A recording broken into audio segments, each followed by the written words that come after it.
ഓലഞ്ഞാലിക്കുരുവി ചെയ്യുമ്പോൾ അതിലേക്ക് വന്നു വാണിജ്യറാമിനെ കൊണ്ടുവരണമെങ്കിൽ പി ജയചന്ദ്രൻ സാറിനെ എവിടെയാണ് പ്ലേസ് ചെയ്യേണ്ടത് അതെ എന്ന് ബുദ്ധിപരമായി ചിന്തിച്ചൊരു പാട്ട് ഹിറ്റാക്കുകയാണ്. എന്റെ പൊന്നെ ഹിറ്റ് ആക്കാനൊന്നും ആർക്കും പറ്റില്ല. അയ്യോ അങ്ങനെ പക്ഷെ അത് പറയാം. ഭയങ്കര ഒരു തോട്ടല്ലേ, അങ്ങനെ ഒരു പാട്ട് വെച്ചാൽ ആ സമയത്ത് എങ്ങനെയായിരിക്കും റിസീവ് അങ്ങനെ ചെയ്യാൻ? ഹിറ്റ് ആക്കാൻ പറ്റുമെങ്കിൽ നമ്മൾ എല്ലാ ദിവസവും ഹിറ്റ് ആക്കൂലേ? എല്ലാ പാട്ടും ഹിറ്റാക്കാൻ അങ്ങനെ ആക്കാൻ പറ്റുന്ന ഒരു കാര്യമല്ലല്ലോ.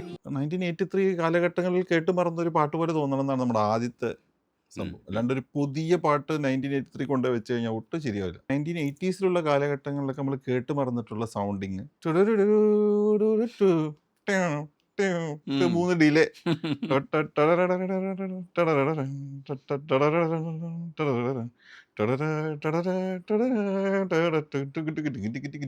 ഗ്യാപ്പ് ചിറകുമായി തരരരി. ആ ഒരു പാറ്റേൺ ബീജിയം ഇതെല്ലാം ആ കാലഘട്ടത്തിൽ നടന്ന് കേട്ടുകൊണ്ടിരുന്ന സ്റ്റൈല് അതൊക്കെ വേണം. അതൊക്കെ മനഃപൂർവ്വം ചെയ്ത് തന്നെയാണ് ആ കാലഘട്ടം ഓർമ്മപ്പെടുത്താനായിട്ട്.